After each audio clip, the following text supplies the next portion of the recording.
Saudações, caros alunos.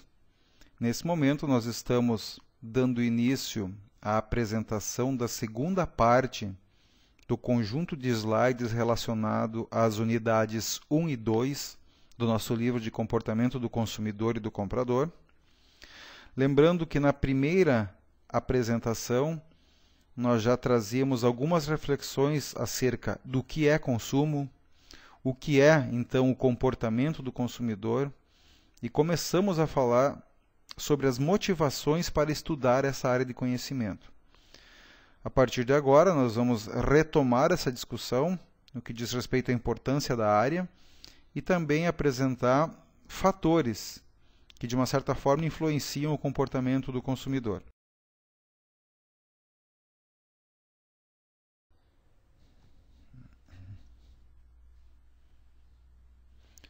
Retomemos então nossa apresentação a respeito das motivações para o estudo do comportamento do consumidor.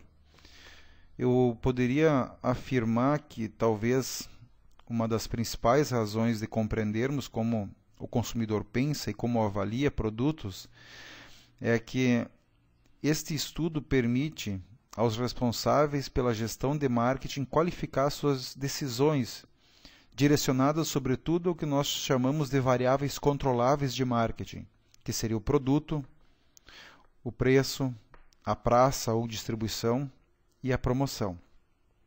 Com relação ao produto, ele pode trabalhar o desenvolvimento de marcas, de rótulos, de embalagens que busquem atender algumas características específicas do consumidor.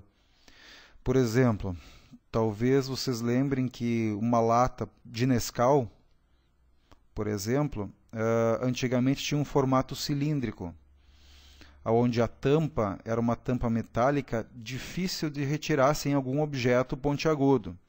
Até mesmo o lacre, para você poder acessar o produto, era um lacre metálico extremamente resistente que muitas vezes proporcionava alguns cortes a quem fosse manipular a lata. Ou seja, um produto que é direcionado especificamente para crianças era praticamente hostil a elas, porque era muito difícil deles próprios poderem utilizar. Estudando então o comportamento e verificando que de fato ele estava mais próximo das crianças, eles promoveram modificações na embalagem. A marca obviamente ficou a mesma, pois é uma marca muito forte, Nescau, porém a embalagem teve sutis modificações que de uma certa maneira aproximam o produto mais do seu público-alvo central, que é a criança.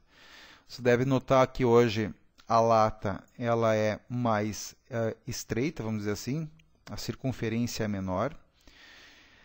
Inclusive a circunferência é ainda menor na parte de baixo da lata, para que uma criança consiga alcançar, ter o ponto de pega mais específico e poder retirar a lata sem deixá-la cair da prateleira. E até mesmo ela tem um formato um tanto quanto retorcido, exatamente para facilitar que pequenas mãos possam segurar a lata com maior firmeza. Além disso, aquela tampa metálica foi substituída por uma tampa plástica, maleável, facilmente retirada, e também o lacre continua lá, porém é um lacre metálico muito fino, e inclusive tem um dispositivo para que a criança possa retirá-lo facilmente. Em suma, verificando como as pessoas usam o produto, é possível implementar modificações que facilitam o consumo e, como consequência, provocam maior satisfação ao próprio consumidor, além de estimular, claro, um consumo maior. Estratégia de preço, por exemplo, estudando o comportamento do consumidor, de acordo com a renda, é claro que certos produtos são definidos e direcionados de acordo com certas camadas sociais. Produtos para as classes mais baixas vão ter um apelo mais centrado, obviamente, num preço inferior. Produtos à classe mais alta, necessariamente, e em algumas situações, por assim dizer, eles chamam a um preço mais elevado. Até mesmo porque as camadas sociais mais altas esperam pagar mais por alguns produtos. Por exemplo, se vão criar um novo perfume importado da marca Chanel, Givenchy, Calvin Klein, a camada que consome esse tipo de produto já espera que esse produto custe caro. Ou seja, a estratégia de marketing já vai possivelmente posicionar esse preço num nível superior. Até mesmo porque, se esse segmento de consumidores com maior poder aquisitivo percebeu uma marca que até então ela é reconhecida como de alto status, tiver um preço baixo, é possível que ele desconfie da qualidade desse produto, exatamente porque ele espera pagar mais para afastar esse produto de outras camadas sociais. Estratégias também de distribuição, de praça. O comportamento ajuda a definir quais são os principais canais que eu posso utilizar para vender meu produto. É mais adequado para o varejo? Mais adequado para ser vendido na internet? É mais adequado em máquinas, como uma forma de autoatendimento, self-service? Então, o estudo também permite ver aonde o consumidor circula com maior frequência e como ele prefere acessar esses produtos e em que locais. E a promoção ajuda a definir também quais são os canais de mídia, muitas vezes, que o público-alvo do produto costuma acessar com maior frequência. Isso define se a empresa deverá investir em propaganda, mais especificamente em televisão, rádio, jornais, revista, ou se pode ou deve investir mais em ponto de venda, como uma forma de aproximar o indivíduo do varejo e do ambiente onde está exposto o produto, como displays, formas de apresentação do produto, estratégias de exibição e posicionamento na gôndola, ou ainda você vai usar outros mecanismos, como marketing direto, o uso da própria internet como forma de divulgação. Essas decisões, de uma maneira profissional, elas só podem ser tomadas à medida que eu compreender como o meu usuário, o consumidor do meu produto, age, como ele se comporta. Uma outra razão para o estudo é que ele fornece uma base de conhecimento dos públicos. O que seria essa base de conhecimento? Bom, quem são os consumidores que compram? Onde eles costumam comprar um produto? Com que periodicidade? Com que frequência? Em que quantidade eles normalmente compram? Quanto eles querem pagar pelo produto? Que benefícios eles procuram? Isso ajuda, sobretudo, a segmentar melhor os mercados. A segmentar, por exemplo, de acordo com características desses consumidores. Então, nós vamos encontrar produtos específicos direcionados de acordo com o sexo dos consumidores, de acordo com a faixa etária, de acordo com o nível de renda, ou até mesmo de acordo com os benefícios que os produtos podem proporcionar. Pegando como exemplo uma segmentação por sexo, muitas vezes uma lâmina, uma Gillette, para usar especificamente a marca, você tem a Mach 3 posicionada para homens, para o segmento masculino, onde a aparência da Gillette é cromada, com aço escovado, com apelos bem masculinos, mas também uma Gillette para depilação Mach 3 para mulheres, onde existe um tom de rosa presente na Gillette, mais delicado, exatamente definindo muito bem que são segmentos diferentes para um produto muito parecido. Também é possível segmentar de acordo com faixa etária. Uma camiseta, por exemplo, se você for produzir para o público infantil, você vai estampar possivelmente personagens de desenhos animados, de histórias em quadrinhos, como o Ben 10, como personagens da Disney ou algo assim, sendo que estampas talvez para um público adulto já se modifiquem, sejam um pouco mais sóbrias ou mais específicas de outros gostos e hábitos de uso. Existem produtos também direcionados de acordo com a renda, no segmento, por exemplo, de cervejas. Talvez marcas como Glacial, Colônia sejam posicionados especificamente para públicos com uma renda um pouco mais baixa. E marcas de cervejas específicas, como Stella Artois, Heineken ou até mesmo Eisenbach, sejam posicionadas para públicos com um poder aquisitivo maior, já visto que o seu preço é mais elevado. Essa segmentação ainda pode ser de acordo com benefícios que o produto pode proporcionar. Por exemplo, no sabão em pó, você vai encontrar uma marca específica que lava mais branco, outra marca que preserva as cores, outra marca que proporciona mais maciez à roupa, ou seja, cada uma delas buscando atender a um segmento específico de consumidores que buscam um desses benefícios que citei há pouco. E esses elementos que eu acabei de comentar, eles dão de fato subsídios para esse posicionamento, como eu comentei há pouco também. O posicionamento é de que forma a marca vai ser reconhecida pelos consumidores diante de várias outras, ou seja, como essa marca vai ficar presente na mente dos clientes. E aí as empresas lançam mão de estratégias buscando identificar que aspectos o consumidor mais valoriza, e esses aspectos mais significativos são usados como elemento central das campanhas publicitárias para que os apelos penetrem na mente do consumidor e permaneçam como sendo uma referência da marca. Por exemplo, os carros da Volvo têm um posicionamento central que é a segurança dos veículos. Ou seja, em toda e qualquer propaganda da Volvo, você vai sempre ter um apelo muito claro e muito direto relacionado com a segurança dos carros que eles produzem. Pega um creme dental, por exemplo, um outro exemplo, como o Sorriso, que tem um slogan de dentes brancos e hálito puro. Esse slogan é exaustivamente repetido com o intuito de fazer com que esses dois atributos, um deles estético, dentes brancos, e outro funcional, hálito puro, sejam fixos e específicos dessa marca. Por que esses atributos são usados? Porque, obviamente, nas pesquisas sobre o comportamento do consumidor, a grande maioria das pessoas que usam cremes dentais buscam utilizá-lo com esses benefícios.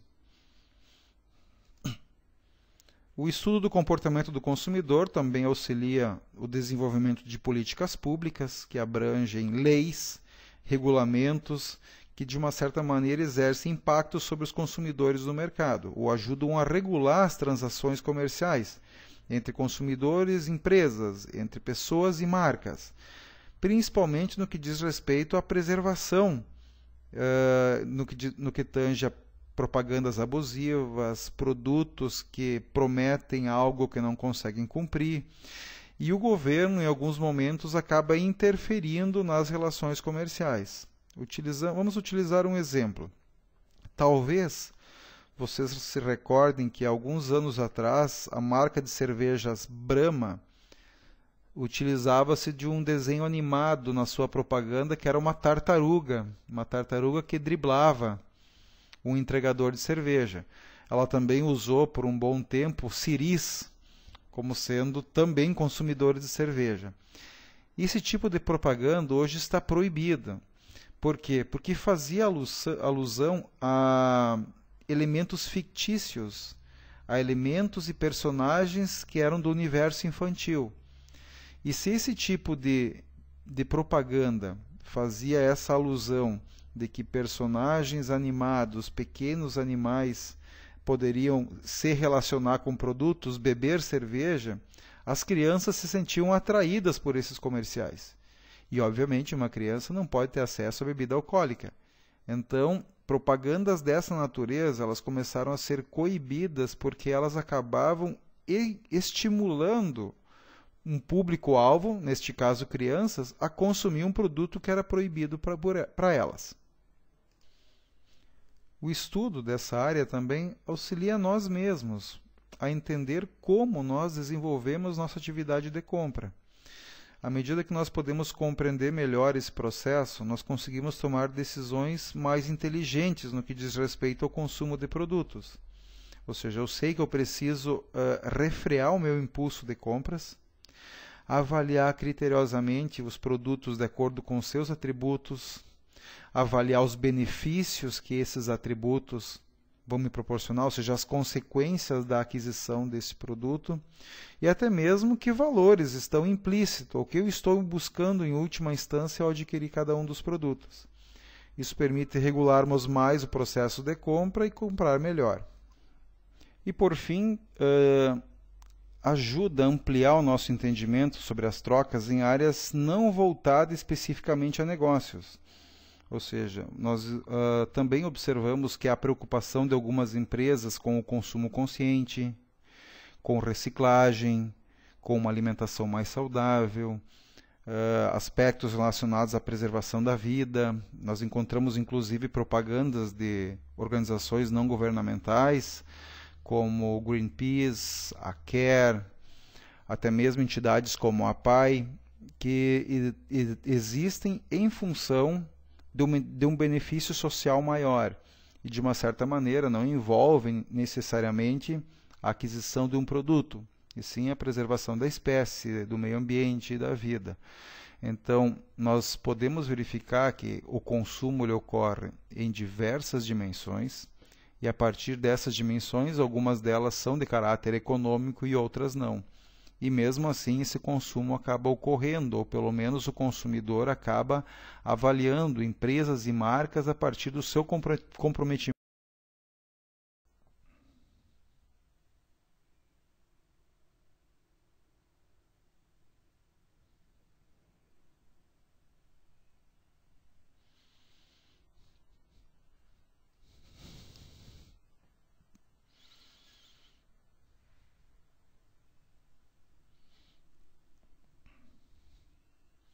Bem, a partir de agora nós estaremos adentrando a unidade 2 do nosso livro e vamos tratar sobre os fatores que influenciam o comportamento do consumidor.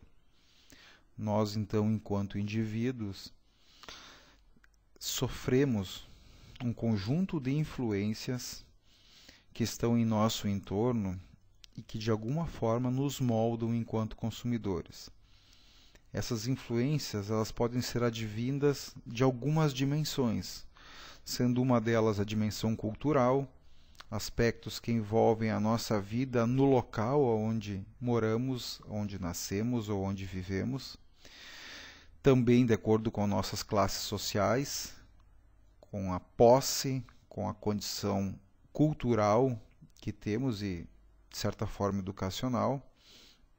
Existe também uma dimensão social, onde somos influenciados por grupos ao qual pertencemos, nossos grupos de amigos, nossas relações de trabalho, nossas relações no ensino, e ainda, principalmente, nesse meio social, sofremos muita influência da nossa família, que nos ajuda a formar enquanto consumidores propriamente, e também dos papéis de compra que exercemos nesse contexto e do status delas.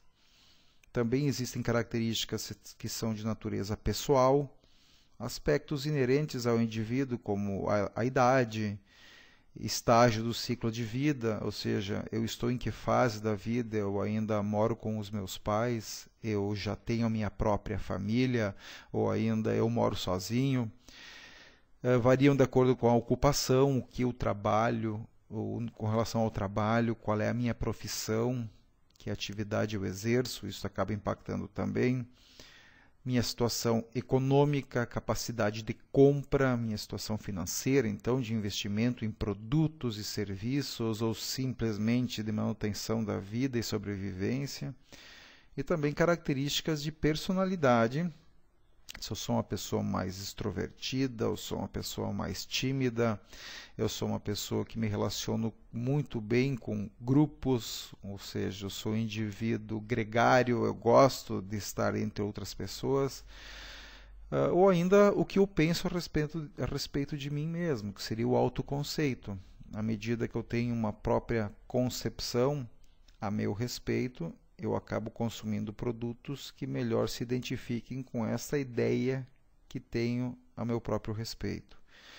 E outros fatores são de caráter psicológico, o que me motiva, por exemplo, a comprar, o que me motiva a me relacionar com outras pessoas, a usufruir de certos serviços, qual é o meu modelo perceptual de objetos, produtos e marcas e como as avalio e comparo entre uma e outra, aspectos relacionados ao aprendizado, à minha experiência anterior enquanto consumidor, o que essa experiência me traz hoje numa nova compra, com que base de informações ela traz para subsidiar novas aquisições, e também algumas crenças e atitudes minhas diante desse contexto de produtos, contexto de bens e serviços que são ofertados. Por que eu confio mais em determinadas marcas e menos em outras? Qual é a minha impressão quando a marca X ou Y vem à cabeça? E isso acaba também fortalecendo a minha decisão de compra em algumas situações ou afastando em outras. Então, este conjunto de fatores é que nós vamos começar a apresentar para vocês, para que vocês entendam de que maneira cada um deles está nos influenciando enquanto indivíduos que consomem.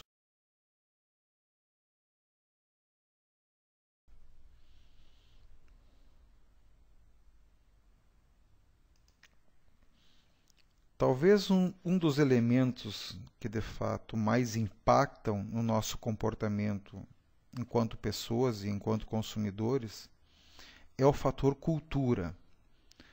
A cultura, como o próprio conceito está representado no slide, ela se refere a um conjunto de valores, de ideias, rituais, objetos, artefatos ou ainda símbolos que ajudam as pessoas a se comunicarem, a interpretar o universo no nosso entorno e a nos avaliar e avaliar também pessoas, produtos, objetos e serviços no meio social. Vamos pegar um exemplo, né? A questão de comunicação. É muito possível de ver que pessoas de culturas diferentes têm até mesmo um jeito de se expressar distinto, utilizando termos, um linguajar e às vezes objetos que representam de uma forma mais clara uma determinada cultura. Pegando o aspecto da comunicação, os gaúchos, por exemplo, têm certas expressões que são únicas do sul do país. Por exemplo, nós vamos numa festa de aniversário e vamos comer um negrinho. Se nós vamos falar isso num estado fora aqui do sul do país, isso vai soar muito estranho, porque para eles negrinho, na verdade, é o brigadeiro. Assim como nós não comemos pão francês, nós comemos cacetinho. Assim como nós não temos meio-fio, alguns chamam isso de cordão no sul do país, ou ainda nós não temos semáforo, nós temos sinaleira. Então são expressões muito características que a própria linguagem evidencia o quanto a cultura pode moldar o nosso jeito de ser. Resgatando ainda exemplos como rituais específicos do Sul, nós temos um processo interessante, até na elaboração de um churrasco, onde há uma série de objetos em torno que envolvem o ato. Há o ato de acender o fogo, de espetar a carne, de salgar a carne, de virar a carne diante da brasa, de servir aos demais, que é bem característico de quem valoriza esses elementos como um fator de identidade cultural. Por isso que nós temos a preocupação inicial de compreender aonde o indivíduo está inserindo no que tange a cultura, porque essa cultura é que vai, na maioria das vezes, determinar certos comportamentos. E a partir disso, e a compreensão disso, me dá condições de oferecer produtos mais adequados e com apelos mais específicos àquela cultura. Vamos pegar um exemplo.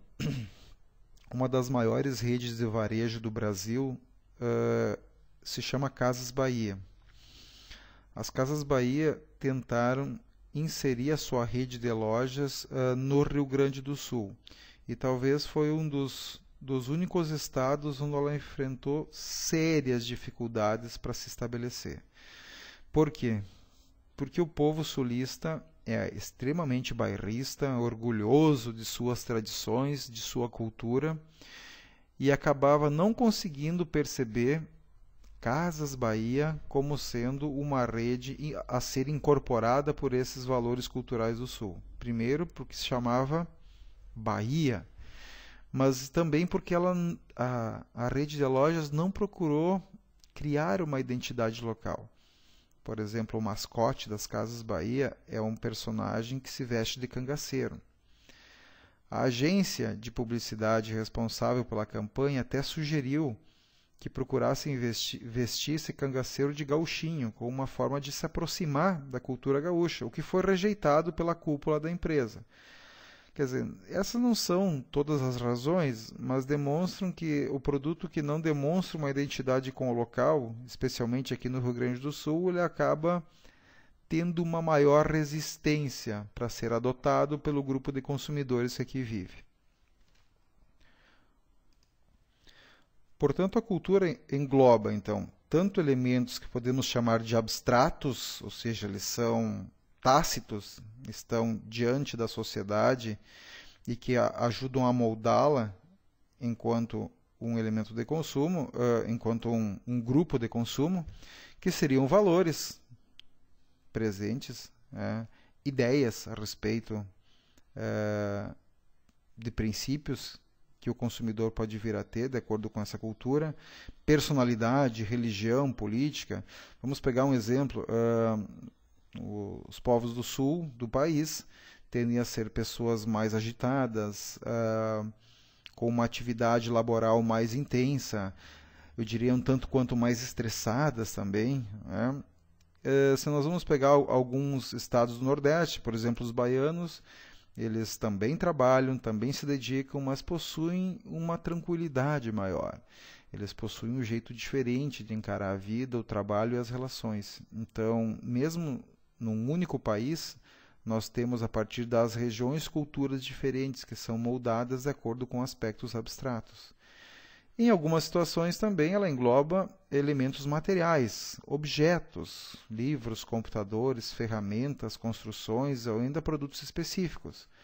Pegando o exemplo do Sul, existem produtos que são bem característicos desta cultura. Como nós falamos antes do churrasco, então nós vamos ter muito presente o espeto, nós vamos ter muito presente a faca, a bombacha, o lenço, que são elementos da indumentária desta cultura e que talvez não estejam tão presentes ou não sejam tão reconhecidas como importantes em outros locais. E um fator interessante a respeito da cultura é que, ao contrário de características biológicas que possuímos, como a cor da nossa pele, do nosso cabelo, sexo, que isso é um elemento herdado, por assim dizer, né? É uma característica biológica inata do indivíduo, a cultura ela é aprendida. Ou seja, se você pegar uma criança que nasceu no Rio Grande do Sul e inserir essa criança enquanto pequena lá no Rio de Janeiro, em poucos anos essa criança já vai estar adquirindo os hábitos locais, o linguajar local, o sotaque daquele local e vai acabar incorporando os hábitos de comportamento e de consumo que são por lá determinados. É isso que faz, muitas vezes, com que nós possamos transferir parte da cultura de um local para outro.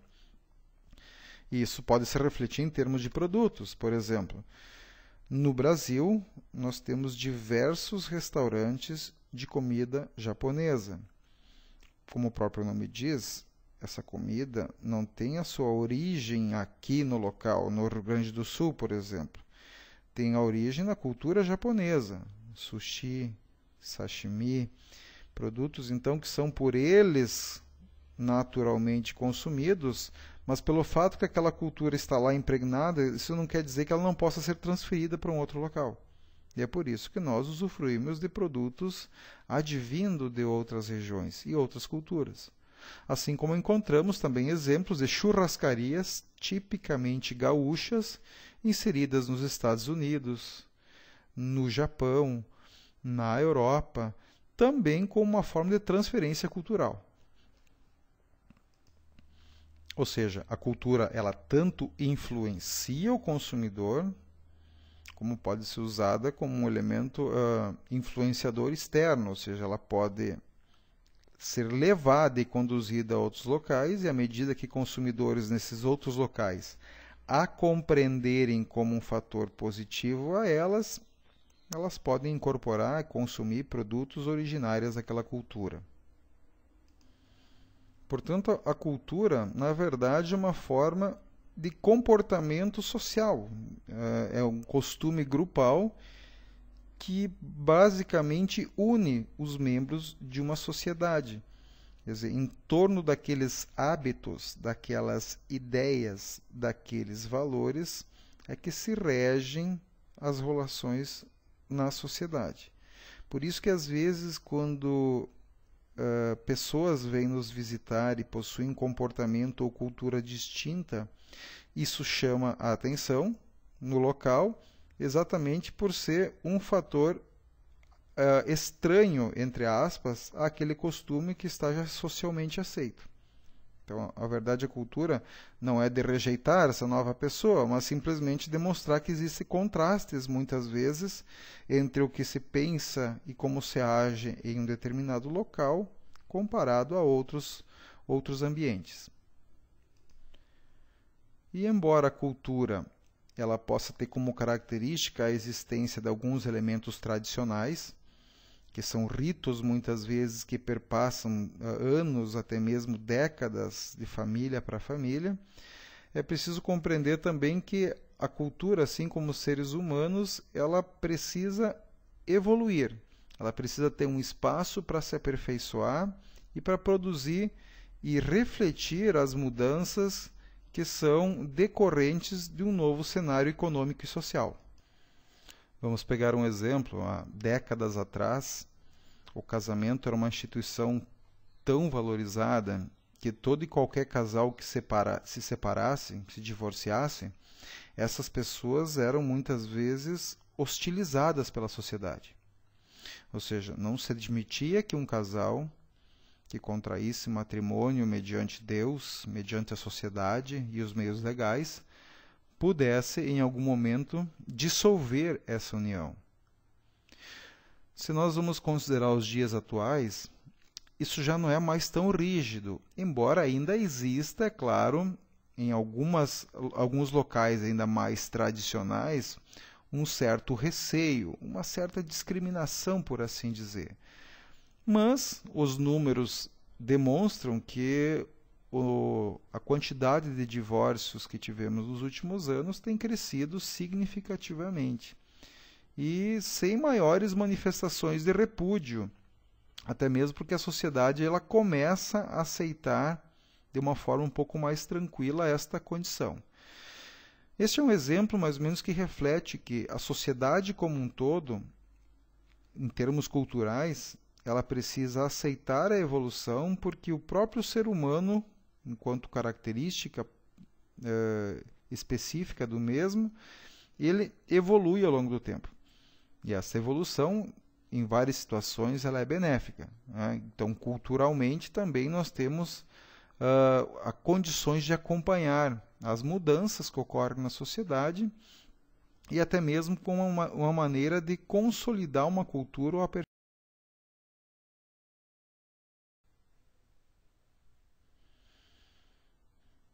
Bem, dentro dessa cultura maior, nós temos as chamadas subculturas. Enquanto definição, é uma maneira de identificar os indivíduos a partir de rótulos.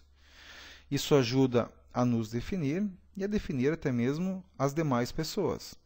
Então, você vai encontrar grupos dentro de uma sociedade muito específicos, né? Então, vamos pegar a etnia, pessoas de origem alemã, italiana, polonesa, portuguesa, russa, afrodescendentes, enfim, possuem características muitas vezes de comportamento bem peculiar daquele grupo social, assim como há outros, como punks, góticos, emos.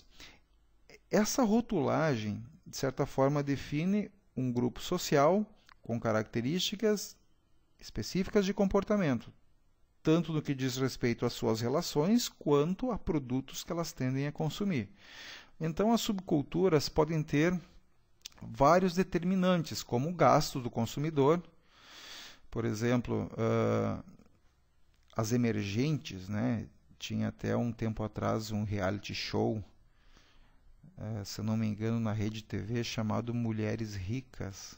Talvez alguns de vocês ouviram falar, onde mostravam pessoas com muito dinheiro que, de certa forma, constituem um grupo social, uma subcultura bem específica que foge do universo da imensa maioria da população brasileira. Quer dizer, pessoas que estão naquela condição, elas se compreendem entre si, mas a sociedade não as compreende. Isso também pode caracterizar uma subcultura. Ainda nós temos nacionalidades, como eu falei há pouco, religiões, né, evangélicos, católicos, protestantes, muçulmanos, judeus, cada um com suas características, crenças, valores e também, por que não dizer, padrões de comportamento de consumo. Raças, essas raças também criam uma identidade e hoje existem inclusive produtos específicos. Vamos só pegar um exemplo. Boa parte dos produtos estéticos, de limpeza, enfim, maquiagem, eram sempre direcionados a um público de pele clara, característica mais europeia, sendo que no Brasil, por exemplo, uma boa parte da população tem origem negra, e os produtos não se adaptavam diretamente a essa condição de pele. Já nos dias atuais, respeitando essas características, existem produtos bem segmentados para essa subcultura, para essa raça, assim como tem para pessoas de pele clara, para essa outra raça, essa outra subcultura. Enfim, o que demonstra que, à medida que eu conseguir compreender melhor essas características, os produtos podem ser adaptados a essas condições. E regiões geográficas, como eu comentei há pouco, né? Os padrões de consumo do sul são de determinada maneira, do norte de outra forma, do sudeste de outra maneira, do nordeste e assim por diante. Ou seja, esses aspectos culturais e étnicos de fato influenciam de uma maneira direta a maneira como as empresas.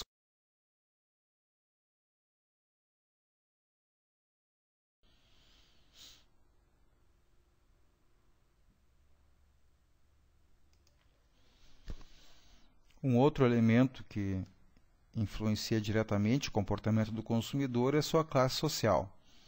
Como conceito, então, as classes sociais são subdivisões de uma sociedade na qual as pessoas ou as famílias a qual elas integram compartilham determinados valores, estilos de vida, educação, interesse, riqueza, posição econômica ou ainda comportamentos similares dentro da mesma classe. Só gostaria de chamar a atenção de que classe social não está somente relacionada à renda das pessoas, e sim também a gostos e, sobretudo, níveis educacionais, níveis de instrução, graus de escolaridade.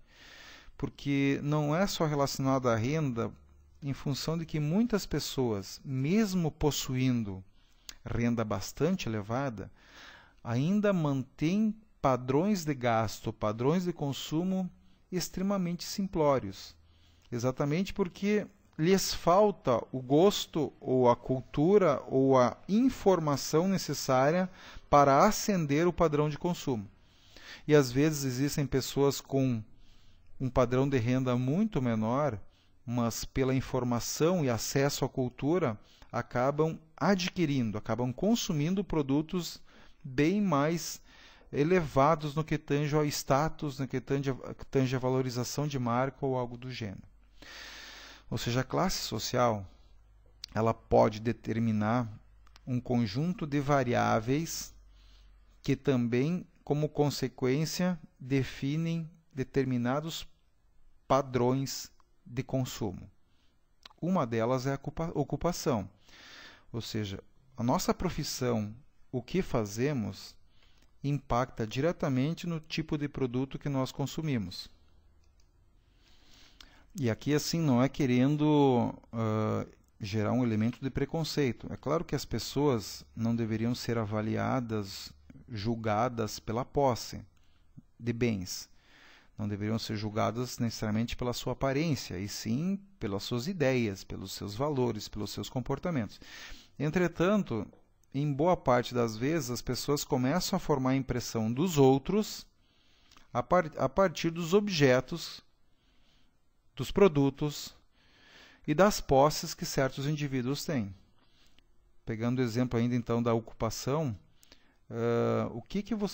vamos chamar uma reflexão.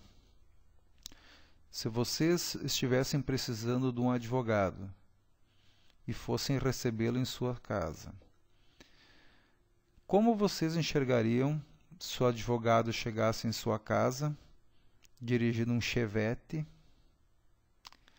fumegante, fosse visitá-lo de chinelo de dedos, com uma bermuda e uma camiseta de alça?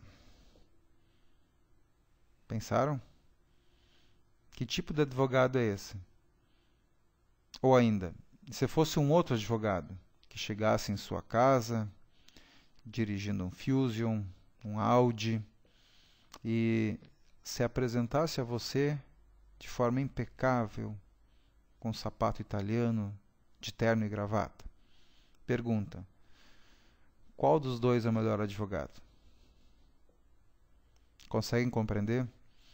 Em algumas situações, a posição social que a ocupação define determina que tipo de padrão de consumo o indivíduo deva ter, até para que possa ser avaliado de forma favorável pela sociedade.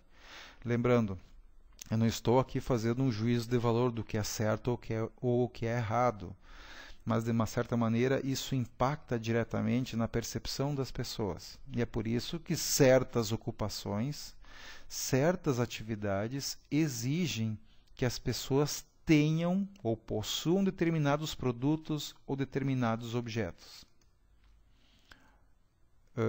Esse status também ele pode ser influenciado pelo desempenho pessoal do indivíduo, ou seja, à medida que a pessoa cresce profissionalmente, que ela começa a aumentar o seu nível de renda, os seus ganhos, como consequência, a grande tendência é que essas pessoas também aperfeiçoem o processo de compra, adquirindo produtos muitas vezes mais caros, de maior qualidade, incorporando novos serviços, exatamente como uma forma de comprovação social de que essa pessoa está crescendo, essa pessoa está evoluindo. Então, até mesmo o próprio desempenho do indivíduo eleva, em várias situações, o seu padrão de consumo. Também com relação às interações, é possível perceber que as pessoas elas se sentem mais à vontade quando elas estão convivendo com outras pessoas que possuem os mesmos valores e comportamentos. Ou seja, as interações sociais muitas vezes ficam dentro de uma determinada classe. Se eu fosse pensar num jantar promovido por pessoas de uma classe social muito alta, eu iria esperar encontrar no estacionamento da casa, da mansão, da residência, carros da marca Audi, BMW, Mercedes, caminhonetas suntuosas, e não poderia muitas vezes esperar que alguém chegasse com a Brasília ou um Fiat 147. De novo, mais uma vez, a interação social muitas vezes determina os objetos que cercam. Tem até um filme que trata um pouco desta questão, que eu até recomendo, que se chama Amor por Contrato. É um filme com a Demi Moore, que trabalha exatamente o quanto as pessoas podem influenciar outras pessoas a partir de um mesmo padrão de gastos, uma mesma classe social.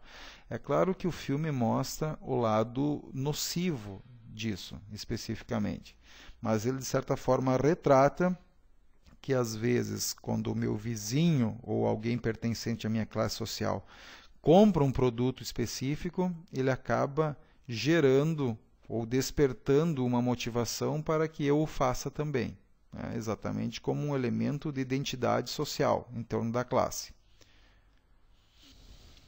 Ou seja, isso também remete à questão da posse do objeto como um símbolo de associação de classe.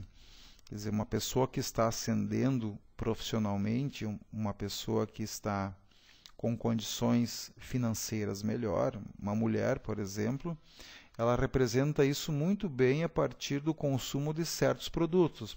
Por exemplo, uma bolsa da Louis Vuitton, né?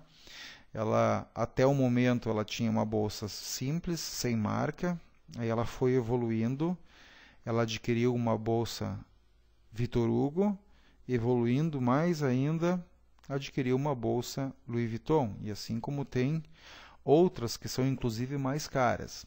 Então, de uma certa maneira, algumas posses também determinam, né, essa evolução e essa ascensão entre as classes sociais.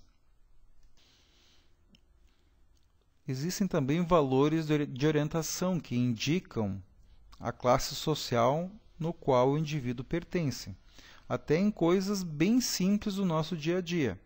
Quer dizer, uma reunião social, um almoço com amigos e uma classe social mais elevada, possivelmente as pessoas serão recebidas lá com seus carros suntuosos, com roupas de marca muito bem posicionadas, elegantes, com o tênis ou o sapato caríssimo, e vão comer um peixe grelhado, um salmão, um prato à base de camarão, tomando um espumante ou um vinho fino, enquanto uma classe mais baixa, talvez o pessoal chegue de ônibus ou de carona, estão vestidos com chinelo de dedo, com uma bermuda e uma camiseta muito simples, estão comendo salsichão com pão e tomando cerveja morna. É claro, brincadeiras à parte, demonstra que muitas vezes até aspectos relacionados à nossa vestimenta e ao nosso hábito de alimentação são regidos por influências da classe social. As empresas sabem muito bem a respeito disso e por isso que direcionam produtos específicos a cada classe.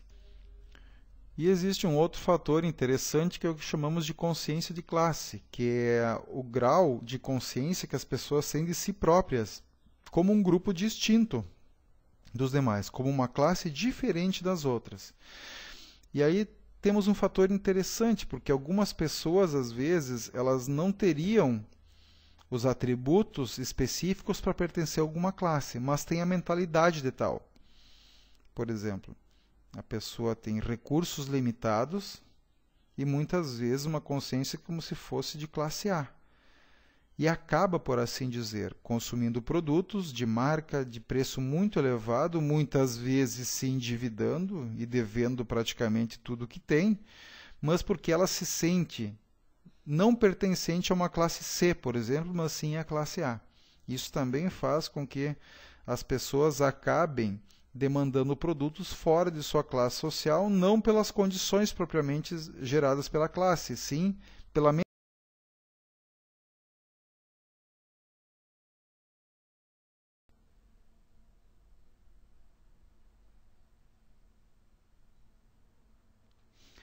Bem, e para encerrar essa segunda parte da apresentação, nós podemos também dizer que existem influências familiares no comportamento dos indivíduos. Até mesmo porque muitas das nossas interações de consumo têm a sua gênese, a sua origem no núcleo familiar. Boa parte das decisões de compra não é uma decisão única, individual, ou seja, os demais integrantes da família também, de uma certa forma, acabam contribuindo com o processo de escolha. E é claro, para que vocês entendam um pouco mais esse processo, a gente traz alguns conceitos do que seria propriamente a família, ou seja, alguns diferentes papéis que a família pode assumir. A família biológica pressupõe que a função dos provedores, dos pais, é gerar a sobrevivência dos seus filhos até que eles tenham condições de garantirem o próprio sustento. Ou seja, cabe à família biológica, então, dar alimentação, higiene, saúde a esses filhos para a perpetuação da vida. Já o papel mais psicológico da família é que os pais precisam dar uma segurança emocional aos seus filhos, para que eles possam explorar e desenvolver ao máximo as suas capacidades e a sua forma de se adaptar à sociedade. Então, eles precisam ressaltar valores como a liberdade, a capacidade de expressão, a importância dos filhos se posicionarem, de criticarem, enfim, estimulando os seus filhos a ter um espírito avaliativo e crítico mediante a sociedade, formando, é claro, uma personalidade mais forte dessas pessoas, dessas crianças. A família também assume um papel de, muitas vezes, estimular a realização pessoal. Até mesmo porque muitos filhos, de uma certa maneira, representam uma oportunidade dos pais realizarem um sonho que eles não puderam.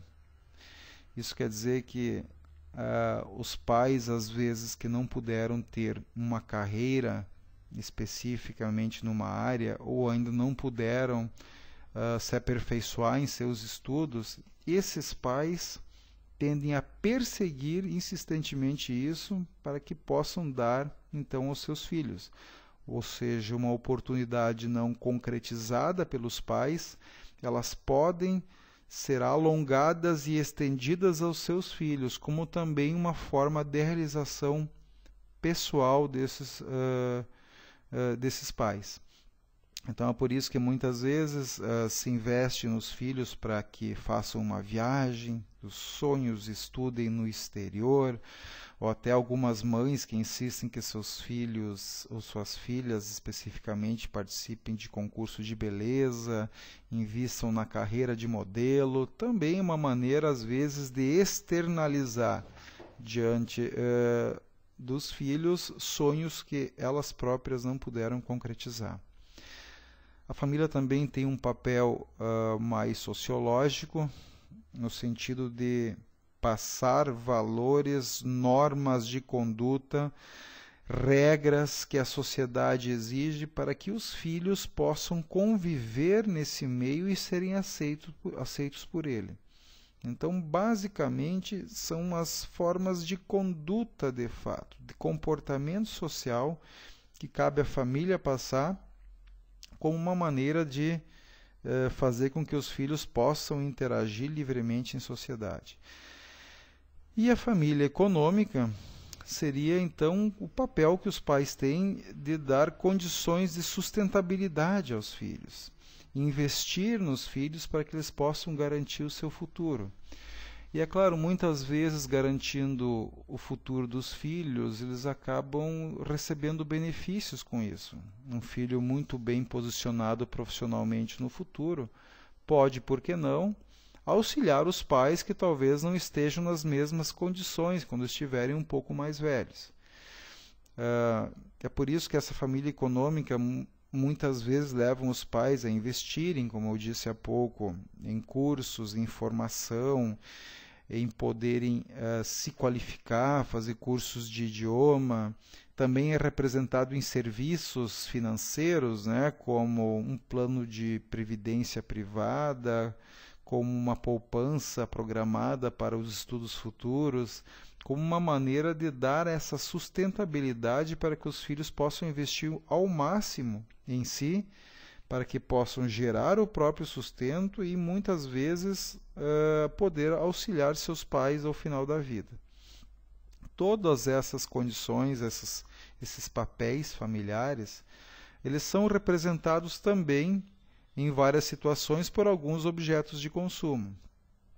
Por exemplo, a família biológica pode estar representada por produtos alimentícios, de higiene, vestuário, assim como a psicológica, de serviços que promovam a integração familiar, viagens, que seria um aspecto da realização pessoal, muitas vezes, mais uma vez, educação.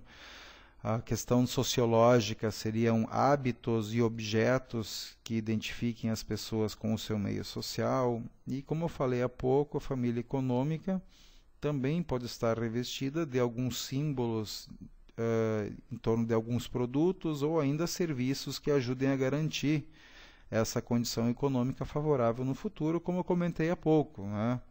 Poupança, investimentos em imóveis, planos de previdência, como maneiras, é claro, de garantir a sustentabilidade das próximas gerações. Bem, a nossa próxima parte, que irá constar no outro arquivo, a parte 3, vai começar falando a respeito dos papéis do comprador. Cabe a vocês agora refletirem sobre essas colocações que constam nessa sequência de slides, e se houver alguma dúvida ou alguma contribuição, será muito bem-vinda e eu peço que o façam